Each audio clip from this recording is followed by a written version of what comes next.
En todo el país, las 11:11. Buen momento para abrir los brazos y recibir a nuestra querida y admirada, la escritora y docente Marcia Collazo. Buen día, bienvenida, Marcia. Buen día para todos. Un placer estar aquí.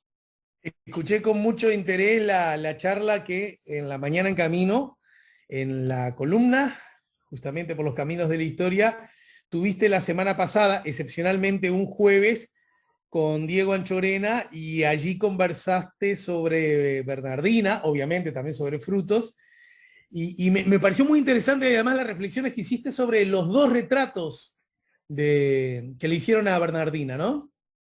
Sí, porque justamente, ¿no? A raíz de que uno va investigando cosas, bueno, yo para mis libros, naturalmente, y para mis cursos, y la apoyatura en la imagen es extraordinaria. Por eso yo les comentaba a los oyentes que, eh, bueno, menos mal que tenemos, ¿no? Iconografía, en este caso tenemos dos retratos de Bernardina, lo cual no es usual, aunque también tenemos retratos de otras damas de la época, pero la gente normalmente no se hacía retratos porque por otra parte, mira, te voy a decir, ni siquiera se les pasaba por la cabeza.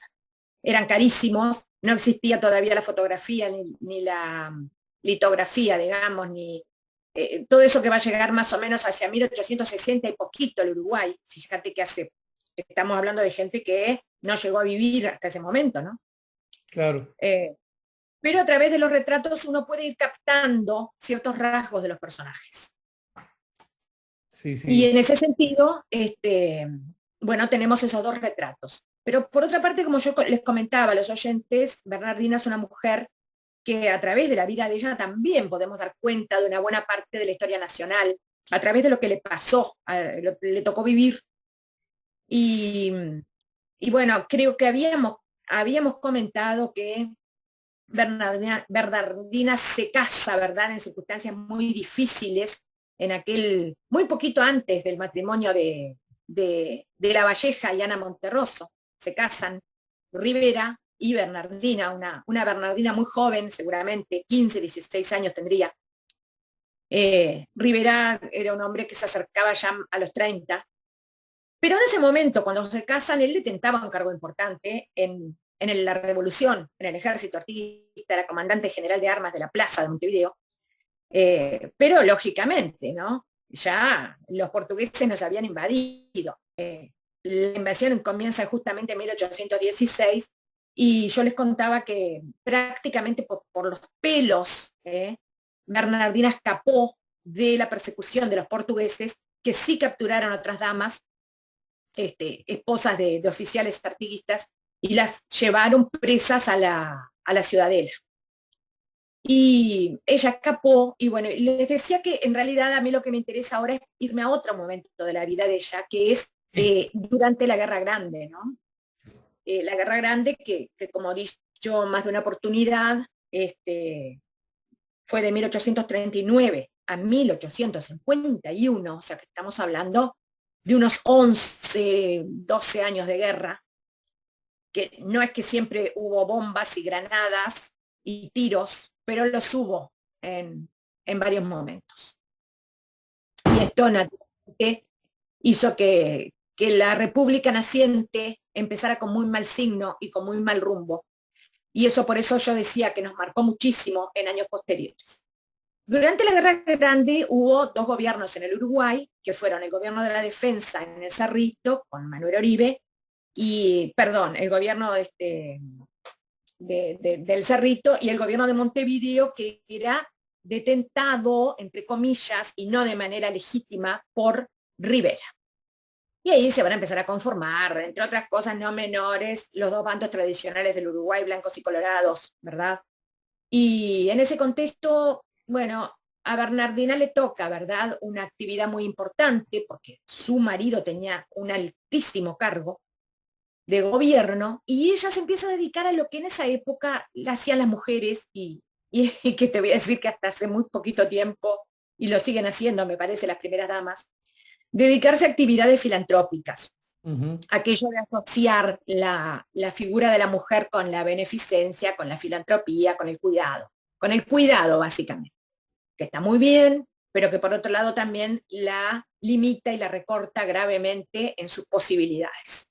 Y en ese sentido, bueno, Bernardina fundó la primera sociedad de damas filantrópicas. Eso va a ocurrir el 23 de marzo de 1843. Y esta sociedad la integran las damas principales, al decir de la época, ¿no? Que eran, por ejemplo, Josefa Lamas de Vázquez, empezamos a ver apellidos conocidos por todos, Cipriana Herrera de Muñoz, Matilde Durán, todos apellidos muy... Dolores Vidal de Pereira, ¿no? La famosa, que luego van a donar su enorme casa quinta, que va a pasar a ser el zoológico actualmente. Sí, además que lo donó con ese fin, ¿verdad? Con ese objetivo. Sí, no ella, ¿no? Sino creo que fue su nieta, pero de cualquier manera, acá ya vemos el apellido. María Antonia Agel de Hockwart. Estamos hablando de gente vinculada al comercio, a la industria, a la política, a las estancias, al latifundio, etcétera, etcétera. Y justamente podían poner dinero, podían contribuir a qué, porque hay que pensar cuál sería la finalidad de esa sociedad de damas filantrópicas en medio de una guerra. Y bueno, era justamente reunir recursos y auxilios para levantar un hospital. No era que no hubiera hospitales, había un primer hospital, el Hospital de Caridad, pero se necesitaban más camas, bueno, medio parecido a lo que sucede hoy en día, ¿no? Reciben los primeros heridos y durante ese año ingresaron nada menos que 406 heridos y enfermos. Y estas damas pagaban una onza de oro mensual para costear los gastos del hospital, que era bastante dinero. No tengo exactamente las cifras, pero era. Después también hicieron bazares de beneficencia. Bazares de beneficencia a la moda europea, ¿viste? Que existieron durante todo el siglo XIX. Algo así como rematar cosas que ellas mismas hacían. Ellas hacían tejidos, bordados, etcétera, etcétera, o llevaban artículos de lujo y los vendían. Bueno, pasa el tiempo y ella sigue dedicándose a todo esto. También les quiero decir que este primer hospital de sangre, digamos, luego se va a cerrar. ¿Por qué? Porque se va a mejorar y se va a ampliar el hospital central, que era el más importante de la época, y porque además se van a establecer los hospitales de las legiones, ¿no? Fíjate qué interesante esto. Esto daría para un solo tema, ¿no? Lo de los hospitales. Sí, claro. Porque había muchos extranjeros en el Uruguay y había legiones, la legión italiana, la legión francesa, la legión vasca, y todos van a levantar sus propios hospitales, modestos pero hospitales al fin. Y ahí se le va a Bernardina un tiempo enorme en todos estos avatares grande. Bueno, en 1852 fue electo presidente de la República Juan Francisco Giró. Y de ahí en adelante empieza otra etapa no menos desgraciada de la República, que va a estar signada por presidentes que duran poquísimo en el poder, porque Giró va a ser uno de ellos, y mucha gente bien intencionada, seguramente, con planes políticos, con planes de desarrollo social, económico, educativo también, pero que todo se va a ir viendo frustrado. Y se va a ir viendo frustrado, ¿por qué? Porque el signo de estos tiempos, y vaya que lo vivió Bernardina, fue una alta inestabilidad política. Había guerras, revoluciones, banderías, y caían los presidentes, como cae un mazo de naipes. ¿Y qué pasó? Bueno, Rivera había acumulado a la altura de su vida, los perdió todos, o prácticamente todos. No era que le importara demasiado, porque también hay que ver que Rivera era, más allá de haber sido un hombre de acción, un político, un revolucionario, era un gran aventurero. Como gran aventurero, no razonaba como el común de los mortales. Si tenía que perder todos sus bienes, lo hacía. Y después los recuperaba. Pero en la ciudad, en la casa de los Rivera, hasta la casa había sido hipotecada. Habían desaparecido las joyas de Bernardina, habían desaparecido los mejores muebles. Y acá es donde quiero también contarles a los oyentes que con respecto a este matrimonio tenemos muchísimas cartas que se han publicado. En su momento salió un libro de bolsillo editado por Arca, que justamente Cartas a Bernardina, y que no tiene desperdicio ninguno. Porque, bueno, aunque dicen intimidades, y yo no sé si Bernardino hubiera querido que muchas de esas intimidades, seguro, se revelaran, porque te cuento que entre otras cosas él le reprocha a Rivera sus infidelidades. Fíjate que el único hijo que ellos tuvieron, que se llamó Pablo, que después le pusieron el mismo nombre a un hijo adoptivo, murió tempranamente, creo que no llegó a vivir un año, y fue enterrado en el cementerio de Minas. Y en determinado momento Rivera le escribe a ella y le dice: ayer visité la tumba de nuestro amado hijo y le dejé unas flores en tu nombre y en el mío. Y le dice cosas además que trasuntan que fue una emoción muy grande la que sufrió frente a la tumba de su hijo.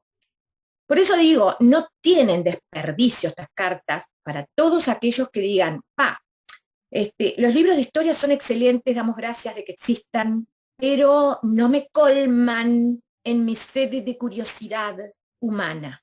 Bueno, lean las cartas a Bernardina. Pero a lo que quiero ir es que antes de que la Guerra Grande, a Rivera le toca un exilio, le toca haber sido expulsado. Solo interrumpirte, sí, querida Marcia, para decirte que encuentro que el libro es la vieja edición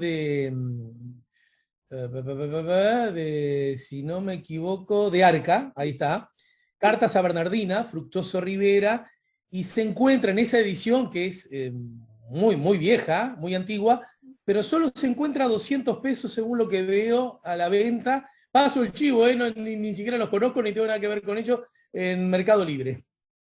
Bueno, me lo sacaste de la boca. Yo no había querido decir ese dato, pero en verdad eso es lo que hay que hacer. Eso es lo que hay que hacer. Hay que tratar de comprarlo por Mercado Libre, porque en estos momentos de pandemia es lo más seguro. Y de paso, ya que te interrumpí, este es para un elogio a vos. Hola Ale, este espacio con Marcia lo amo. A ella ni hablar, la conocí por tu programa y me encanta escucharla. A vos gracias, y a ella la escucho en tu programa y es Drújula TV, genia total. Te sigue. Cuántas gracias que le doy, porque yo siempre digo, ¿no?, que más allá de lo que le puede tocar al ego, que al ego hay que dejarlo un poquito, hay que darle algunos golpes de vez en cuando, porque la fama es puro cuento, Alejandro.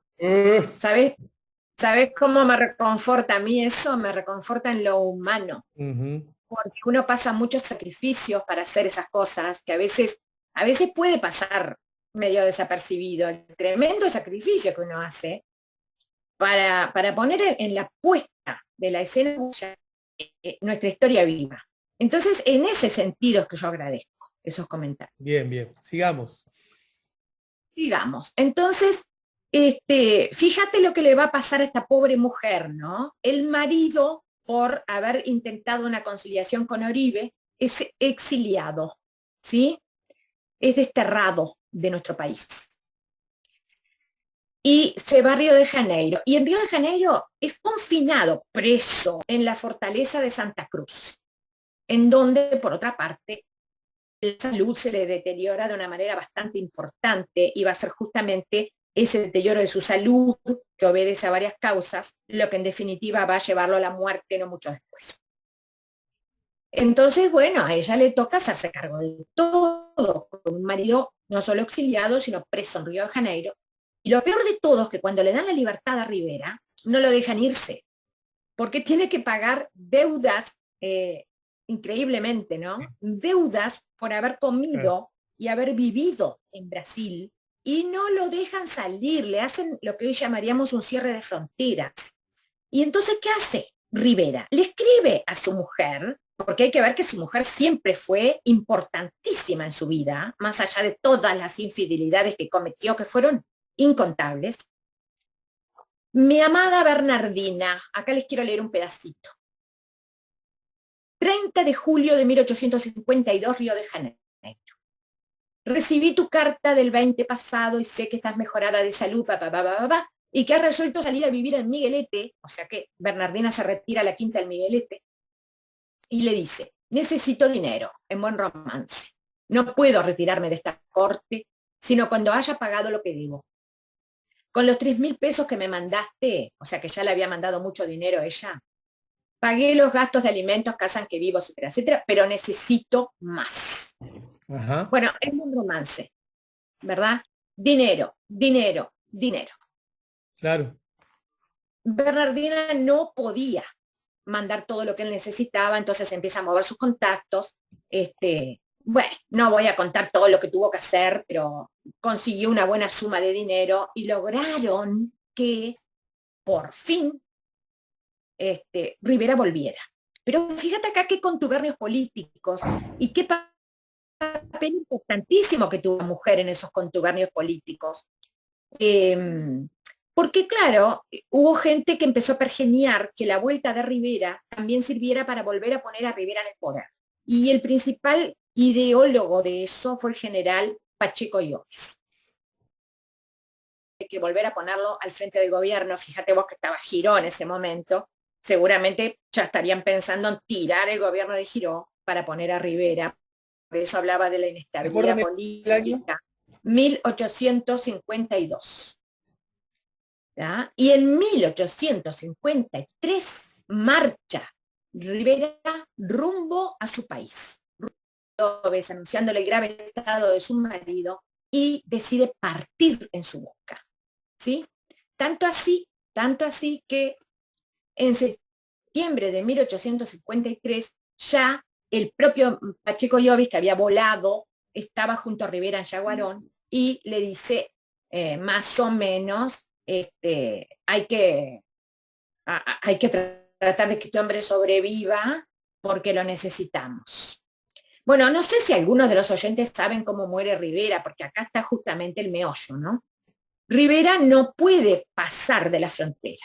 Llega a Melo, a orillas del arroyo Conventos, pero tan grave, que lo tienen que, lo tienen que dejar en un rancho, el rancho de Bartolo Silva, que dicho sea de paso, parece que Rivera tuvo amores con la hija de Bartolo Silva en algún momento de su vida y tuvo unos mellizos, tuvo hijos mellizos. Podemos imaginar que los habrá visto a esos muchachos. La cosa es que el rancho es vivo y se mantiene, aunque seguramente no sea el original, pero cualquiera lo puede buscar en Google, el rancho de Bartolo Silva, y va a encontrarse con un rancho, aunque ya les digo, no creo que sea ni mucho menos el original, pero para que se hagan una idea, era un rancho de palo a pique, de barro, de techo de paja, absolutamente miserable, compuesto de 2 piezas, y ahí es donde Rivera agoniza y ahí es donde Rivera muere. Te propongo lo siguiente, casi como si estuviéramos hablando de una producción de HBO, Netflix o el propio Hollywood. Quedémonos en ese momento, quedémonos en ese lugar, en ese miserable rancho, el hombre que marcó a fuego buena parte de lo que a uno se identifica como orientales, uruguayos, y la cerramos la semana que viene, ¿te parece? Pero me parece espléndido, es una serie. Dale, en todo caso, tomate casi como si fuera una publicidad casi dentro de la película, 10 segundos, 20 segundos para contarnos en qué están tus cursos y si estoy a tiempo de sumarme. Sí, claro que están a tiempo, porque en realidad fíjense que hubo 4 clases y todas las clases están grabadas, como dije, y de hecho hay gente que se está sumando. Hoy tuve 2 alumnos nuevos. La gente se queda tranquila, seguro, porque les mandan las clases grabadas. Y en estos momentos es importantísimo para todos aquellos amantes de la historia. Así que sí, voy a reiterar los horarios. Tenemos los martes un curso de la primera parte de Historia Nacional, que empieza a las 19 horas, martes de 19 a 20 y 30. Hoy mismo, si alguien se quiere sumar, puede hacerlo, entonces. Por supuesto, no va a ser el primer caso. los jueves un curso de 18:30 a 20 horas, que es la segunda parte de la historia nacional, que va, bueno, más o menos desde después del sitio a Paysandú hasta el 900, y te podrás imaginar todo lo que abarca, ¿no? Entre otras cosas, la modernización, el ferrocarril, el telégrafo, etcétera, etcétera, y el militarismo. Y bueno, el que se quiera sumar es con ese teléfono de contacto, ¿no? Lo repito yo, a ver si está bien. 098-819306. 098-819306. ¿Está bien dicho? Perfecto, Alejandro. Que llegan a ver si puedo leer, si me da tiempo de leer alguno rapidito. Porque ya estamos con poco tiempo a disposición para... Acá te tengo a vos. Acá llegan los mensajes. Dice así podés preguntarle lo de Rivera y la matanza de Sal si puede, gracias. Bueno, esto lo podemos dejar como tilde para abordar. Te lo contesto en un segundo. Te lo contesto en un segundo. Dale, no mucho más porque no tenemos tiempo, Este año va a haber un curso de 2 clases sobre Sal si puedes. Buenísimo. Casi como si lo hubiéramos programado. Yo también te admiro, me encantan sus relatos, lo dice Ana. Y también ahí dice, digamos, me encanta tu programa, Ale, agrega a alguien más. 099-894-987. Querida Marcia, admirada Marcia, nos reencontramos la semana próxima, ¿sí? Que pasen muy bien, Alejandro. Saludos a todos.